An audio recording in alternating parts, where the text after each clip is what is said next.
السلام علیکم ورحمۃ اللہ۔ قرآن حکیم فرقان المجید میں ہے افلا ینظرون الی الابل کیف خلقت، اونٹ کے بارے میں اشارہ کر کے کہہ رہا ہے کہ کیسا بنایا ہے۔ تو واقعہ ایک سن رہے تھے ہم قاری صاحب سے، شفقت فرمایا اگر دوبارہ وہیں سے۔ جی جزاک اللہ۔ رسول اکرم صلی اللہ علیہ وسلم جا رہے تھے تو سامنے سے ایک اونٹ والا اونٹ لے کر آ رہا ہے۔ جب اونٹ نے رسول اکرم صلی اللہ علیہ وسلم کو دیکھا تو وہ جیسے رونے جیسی آوازیں، اونٹ اپنی خاص آواز نکال کے آپ صلی اللہ علیہ وسلم کے سامنے آ کر کے گھٹنے ٹیک کر بیٹھ گیا۔ نبی کریم صلی اللہ علیہ وسلم نے اس کسان سے کہا کہ تو اس پر ظلم کرتا ہے، یہ مجھے بتا رہا ہے کہ تو کام زیادہ لیتا ہے اور خوراک کم دیتا ہے۔ سبحان اللہ، یہ بتا رہے اپنے انداز سے، وہ سمجھ رہے ہیں، آپ سمجھ رہے ہیں، اعجاز تھا اللہ کے رسول کا۔ تو نبی کریم صلی اللہ علیہ وسلم نے ہر چیز پہ ترس کھایا ہے، اور یہ رحمت اور شفقت آپ کے اندر کوٹ کوٹ کے بھری گئی۔ جیسے حضرت حسن حسین رضی اللہ تعالیٰ عنہما کو آپ نے گود میں بٹھا کر اتنا چوما، پیار کیا، تو ایک دیکھنے والے نے کہا یا رسول اللہ میرے تو 10-12 بچے، میں نے تو کبھی کسی کا بوسہ ہی نہیں لیا۔ صحیح۔ آپ نے فرمایا اگر اللہ نے تیرے دل سے رحمت نکال لی ہے تو میں کیا کر سکتا ہوں؟ کیا بات ہے، یہ تو رحمت اور شفقت کی بات ہے۔ تو یعنی اس اعتبار سے جو آپ کی مہربانی تھی، وہ جسے یوں کہیے کہ وہ ایک بے پایاں تھی، جس کی کوئی حد نہیں تھی، جس کی کوئی مقدار نہیں تھی، صحیح، کہ ہر جگہ حتیٰ کہ دشمنوں تک، آپ کو گالیاں دینے والوں تک آپ کی دعائیں جا رہی ہیں، پتھر مانگنے والے تھے، پتھر جو مار رہے ہیں ان کے ساتھ بھی۔ تو ہر اعتبار سے وہ رحمت للعالمین ہے، اس میں کوئی دو رائے نہیں۔ بے شک، بہت آسان کر دیا آپ نے آج گفتگو کو۔ بوجھو تو جانے بھی ہمارے پاس تیار کھڑا ہے، اور فہد صاحب کو تشریف رکھتے ہیں۔ بریک کے دوران میں یہ سوچ رہا تھا کہ فہد صاحب آج اکیلے ہی آ گئے ہیں، تو انہوں نے کہا نہیں ہماری زوجہ بھی آئی ہیں، الماس فہد بھی ان کے ساتھ موجود ہیں، تو دونوں مل کے آج مقابلہ کریں گے ماشاءاللہ سے۔ تو شخصیت جو ہے وہ ہم نے سوچ لی ہے، 10 سوالات آپ کے پاس ہیں، ہاں یا نہ میں ہم آپ کو جواب دیں گے۔ آپ کا وقت شروع ہو جاتا ہے، بسم اللہ۔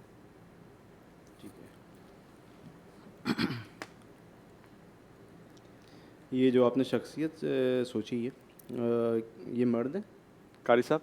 جی جی ہاں، نام یس، جو شخصیت ہم نے سوچی ہے وہ مرد ہیں۔ جی اچھا، یہ مہاجرین میں سے جی ٹھیک، میں نے کہا برابر برابر رکھتا ہوں۔ ٹھیک، یہ عشرہ مبشرہ میں سے ہیں؟ قاری صاحب؟ نہیں نہیں۔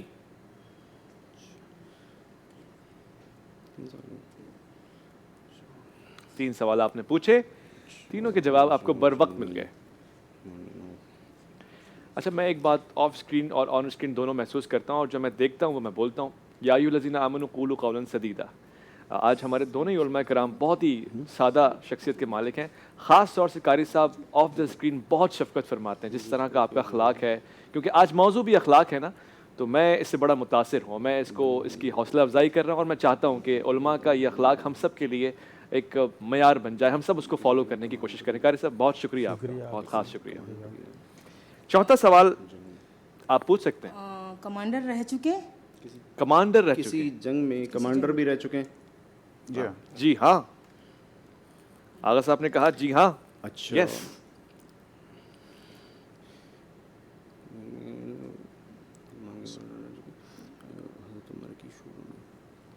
اچھا ہے، آج کا جو طریقہ کار ہے وہ اچھا ہے، جس زاویے میں آپ گھوڑے دوڑا رہے ہیں اچھا ہے۔ اچھا، یہ جو ہیں حضرت عمر کی شورا میں رہ چکے ہیں؟ قاری صاحب آپ وضاحت کرتے ہیں، میں اگر آپ کے میرا خیال ہے نہیں، باقی اصلاح فرمائیں۔ شورا سے مراد کیا ہے؟ وہ جو خلافت کے حوالے سے؟ نہیں، قطعی نہیں، قطعی نہیں۔ اگر آپ ان 6 افراد کا ذکر کر رہے ہیں، نہیں۔ ویسے یہ اس لیے بھی اچھا ہے کہ کہتے ہیں نا ہر مرد کے پیچھے کامیابی میں ایک عورت کا ہاتھ ہوتا ہے، تو یہاں عورت کا ہاتھ ہی نہیں، عورت کا ساتھ ہے، ساتھ ہے۔ واہ واہ واہ، تو اس لیے کامیابی کے امکانات انشاءاللہ زیادہ ہیں۔ انشاءاللہ انشاءاللہ۔ اچھا، یہ واقعی سچی بات ہے، ہر کامیاب مرد کے پیچھے ایک عورت کا ہاتھ ہوتا ہے؟ یہ میں آپ پہ رکھ کے پوچھ رہا ہوں۔ جی ایسا اس لیے اصل میں کہ یہ گاڑی کے 2 پہیے ہیں نا، تو جب دونوں پہیے ساتھ چلیں گے تو گاڑی صحیح جائے گی، صحیح چلے گی۔ بہت سی گاڑیوں کے بہت سارے پہیے بھی ہوتے ہیں بعض اوقات۔ ہاں لیکن وہ ان بیلنس ہو جاتی ہے، پھر اگر چھوٹے بڑے ہوں اور ایک دوسرے کا ساتھ نہ دیں تو پھر وہ